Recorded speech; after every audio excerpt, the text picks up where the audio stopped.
In a small Kyoto workshop, a man named Shiro has spent over 50 years shaping the same wooden tea bowl. He wakes before the sun and gives an entire day to a single piece of wood. His life looks almost embarrassingly simple, yet people fly across the world just to hold one of his bowls. Now compare that to how you live. Your calendar is packed, your mind never stops, and when someone asks how you are, you say you're busy, so busy. But sit alone at the end of the year and ask what you've actually grown into, and the answer stings. You've been moving constantly and going nowhere. Here's the paradox. The busiest people often grow the slowest, while a man carving bowls in silence makes work that outlasts us all.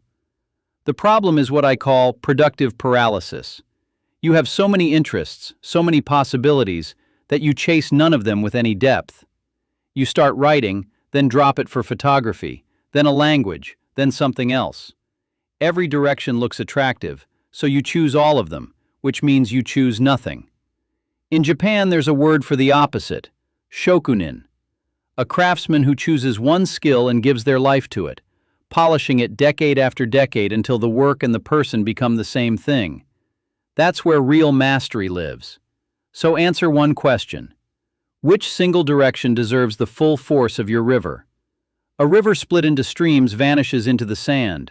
A river that holds itself together carves valleys into the mountain. Most people confuse what excites them with what they're built to do. Here's the test. Your true path is the one thing you'd still open your laptop for at 11 at night, after the worst day of your life. Most interests need motivation to begin. Your real calling hands you energy when you have nothing left. Once you find it, go deep. Pick your one thing and commit completely for 90 straight days.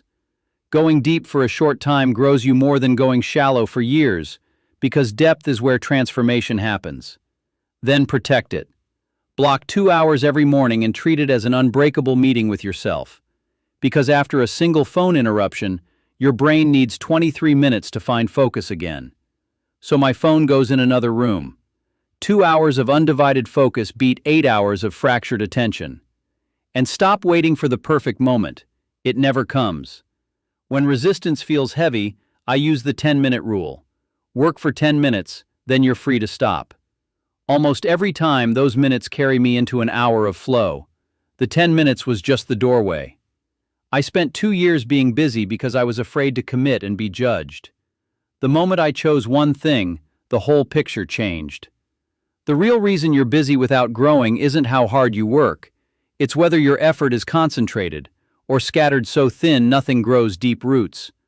A river that holds itself together carves valleys. A river that scatters disappears into the sand. If this landed, tell me which idea hit hardest. I'd love to know. Drop it in the comments, and take care of your focus. It's the most precious thing you own. I'll see you in the next